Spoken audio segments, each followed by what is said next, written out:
മോളെ മോളെ എന്താ വെച്ചാ? അമ്മന്റെ അമ്മ പുഴയെ പോയി. ഒരു 11 മണി ആകുമ്പോഴത്തേക്കും അമ്മയോട് പണിസ്ഥലത്തേക്ക് വരാൻ പറ.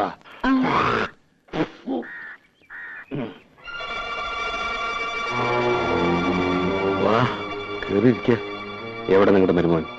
അവനിവിടെ ഇല്ല, വീട്ടിൽ പോയിരിക്കുക. തത്തമംഗലത്തിന് 2 ദിവസം കഴിഞ്ഞ് വരും. ദിവാര, കഴിഞ്ഞത് കഴിഞ്ഞു, നീ ഉണ്ടാവാണ്ട് നോക്കുക. ഞാൻ അവനോട് പറഞ്ഞിട്ടുണ്ട്, നിന്റെ വിഷമം എനിക്ക് മനസ്സിലാക്കാൻ കഴിയും. എന്റെ വിഷമം ആരും മനസ്സിലാക്കണ്ട. ഞാൻ വെറും കരിവേപ്പില്ല. ഞാൻ എന്താ ചെയ്യണ്ടേ? നിങ്ങൾക്കറിയുമെന്നറിയില്ല, തലയിൽ വെച്ച പേനരിക്കും, താഴത്ത് വെച്ച ഉറുമ്പരിക്കും എന്ന് പറഞ്ഞതല്ല ഞാൻ അവളെ വളർത്തിയത്. മുറപ്പെണ്ണാണെങ്കിലും എന്റെ സ്വന്തം അനിയത്തി അല്ല, മോളെ പോലെ ഞാൻ അവളെ നോക്കിയത്.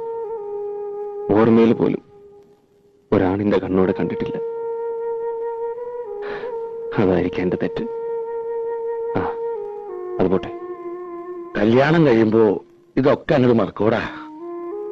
മറന്നില്ലെങ്കിലോ? വേണ്ട കുഞ്ഞുട്ടേട്ടാ, അവള് സുഖായിരിക്കണം, അത് മതി എനിക്ക്. ജാതിയുടെ കാര്യത്തിൽ പ്രശ്നമില്ലെങ്കിൽ അയാളുടെ അച്ഛനോടും അമ്മയോടൊക്കെ ആലോചിച്ചിട്ട് നിങ്ങൾ എല്ലാവരും കൂടെ അവളെ വന്ന് കാണണം. എന്തിനാണ്? പെണ്ണു കാണാൻ, എന്നിട്ട് അവളെ കെട്ടാൻ. അത് നടക്കുമെന്ന് തോന്നണല്ലോ എനിക്ക്. നടന്നേ പറ്റൂ. ജാതി നോക്കിയിട്ടൊന്നുമല്ലോ സ്നേഹിച്ചത്, മോഹിപ്പിച്ചിട്ട്. ഇതെന്താ തമാശ? അങ്ങനെ ഊരിപ്പോവാനാണെങ്കിൽ അതവന്റെ അവസാന. ഓർത്തോ?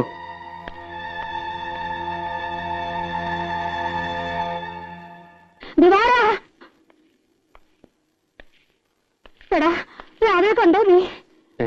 കാട്ടിൽ കിടക്കുന്നത് കണ്ടോണ്ടാ ഞാനൊന്ന് കുളിക്കാൻ പോയത്. ഒന്ന് മുങ്ങി കയറി ചെന്നപ്പോഴേക്കും ആളില്ല. ചതിച്ചല്ലോ തള്ളോ നിങ്ങൾ.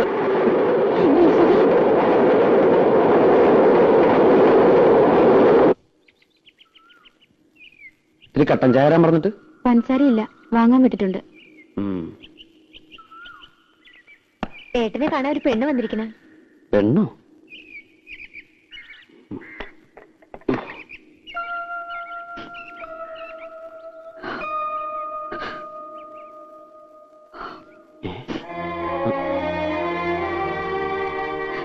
എങ്ങനെ കണ്ടുപിടിച്ചു? കരയില്ലേ? എന്താ പ്രശ്നം ഉണ്ടായത്? കരയാതെ കാര്യം പറയൂട്ടി. കാര്യമൊന്നും അറിയില്ലേ? ഞാൻ പോന്നു അവിടുന്ന്. എന്തിന്? എനിക്കിനി അവിടെ നിൽക്കാൻ വയ്യ. എന്നോട് എനിക്ക് അങ്ങനെയൊക്കെ സംസാരിക്കേണ്ടി വന്നു. പിന്നെ എവിടെ നിൽക്കും? അത് ഞാനാണ് തീരുമാനിക്കുന്നത്. ദിവാരേട്ടന്റെ വീട്ടിലേക്ക് ഞാനിനി പോവില്ല. പിന്നെ എന്താ ചെയ്യ? പത്മിനീച്ചന്റെ വീട്ടിലേക്ക് പോക്കൂടെ? അതിനല്ല ഞാൻ വന്നത്. ഞാനിനി ശശിയേട്ടനെ വിട്ടു പോവില്ല. എവിടെയോ? അല്ലാണ്ട് ഞാൻ എങ്ങനെ പോവുക? കുട്ടിക്ക് എന്റെ സ്ഥിതി പറഞ്ഞാൽ മനസ്സിലാവില്ല. കണ്ടോ എന്റെ വീട്? ഈ വീട്ടിലാ അച്ഛനും അമ്മയും പെങ്ങന്മാരും അനിയനും ഞാനും ഒക്കെ താമസിക്കുന്നത്. ഇവിടെ എങ്ങനെയാ ഞാൻ കുട്ടിയെ? പിന്നെ എന്തിനാ എന്നെ സ്നേഹിച്ചത്? സ്നേഹിച്ചു, അത് ശരിയാണ്. പക്ഷേ വെറുതെ ഒരു തമാശ. അങ്ങനെ പറയരുത്. മനസ്സറിഞ്ഞു എന്നെ ഞാൻ ഇഷ്ടപ്പെട്ടത്. കല്യാണം കഴിക്കുന്നത് മോഹമുണ്ട്. പക്ഷെ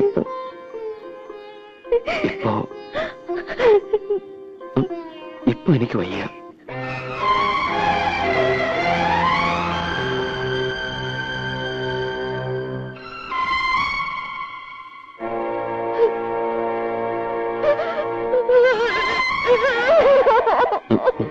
രാധേ, രാധേ,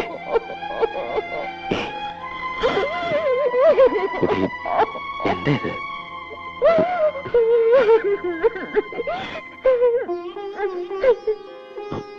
നോക്കൂ, ഒരു വലിയ കുടുംബത്തിന്റെ ഭാരം മുഴുവൻ എന്റെ ചുമലില്ല. വലിയ ഗായകനാക്കാൻ ആശിച്ചത് എന്റെ അച്ഛൻ. ആശാരിപ്പണി പഠിപ്പിച്ചില്ല, സംഗീതം പഠിപ്പിച്ചു. 3 കൊല്ലം ഈ നശിച്ച വീടിന്റെ ഓട് മേയുമ്പള എന്റെ അച്ഛൻ വീടിന്. അന്ന് കിടന്ന് കിടപ്പ എണീറ്റിട്ടില്ല, മിണ്ടിയിട്ടില്ല.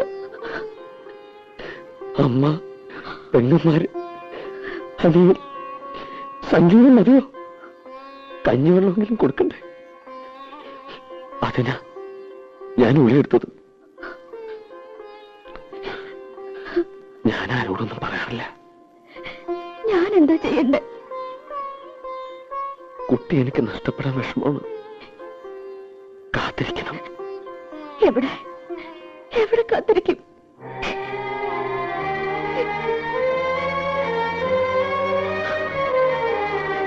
എനിക്കൊരു പായ വരിക്കാൻ ഇടം കിട്ടിയാൽ മതി. അത്ര കാര്യമുണ്ടെങ്കിൽ എന്നോട് കാട്ടിക്കൂടെ?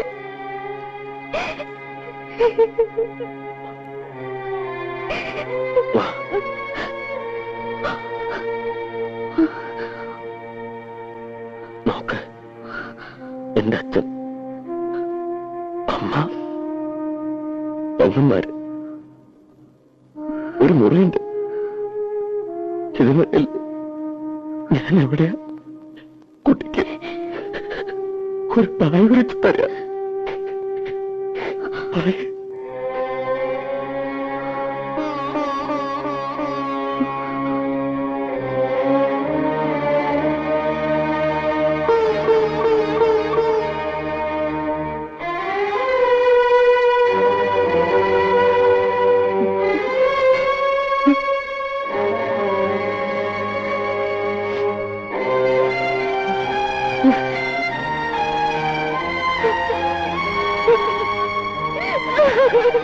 മോനെ,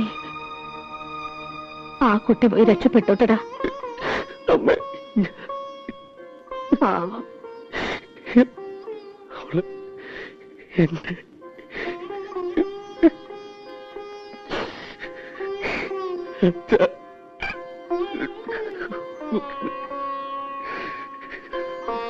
എന്റെ അവള് പാവം. എനിക്ക് മറിയില്ല.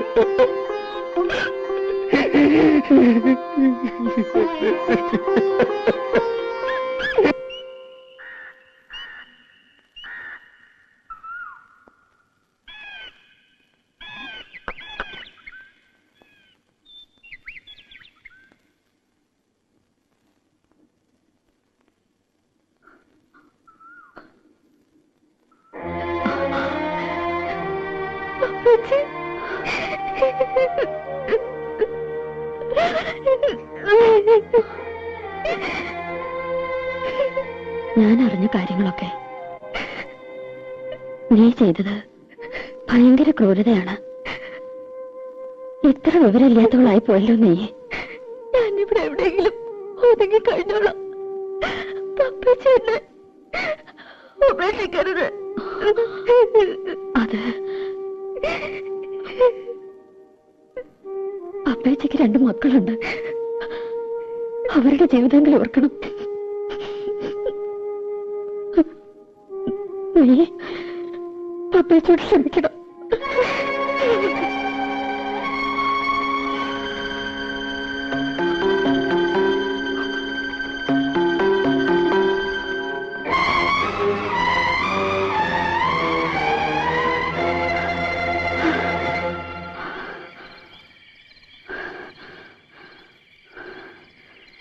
നിന്നെ കാണാനില്ലെന്ന് കേട്ടു.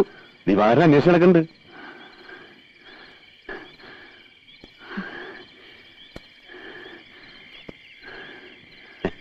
ചന്ദ്രേട്ടൻ ഇപ്പോഴും വാക്ക് മാറ്റിയിട്ടില്ല കേട്ടോ. ചന്ദ്രേട്ടൻ അത്രയ്ക്ക് ജീവനാ നിന്നെ. നിന്നെ ഞാൻ പോലെ നോക്കിക്കോളാം.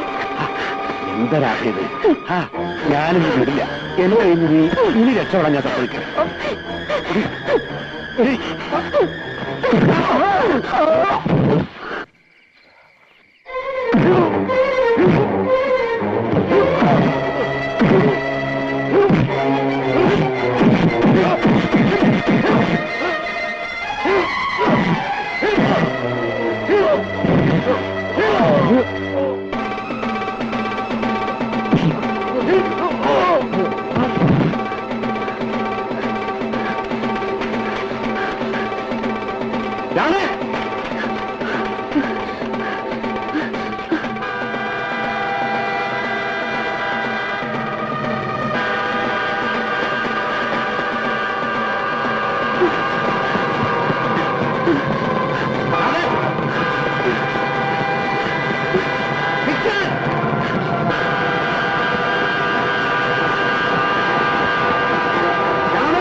ആർക്കൊക്കെ വേണ്ടെങ്കിലും എനിക്ക് വേണം ഇതിന്റെ. എനിക്ക് വേണം.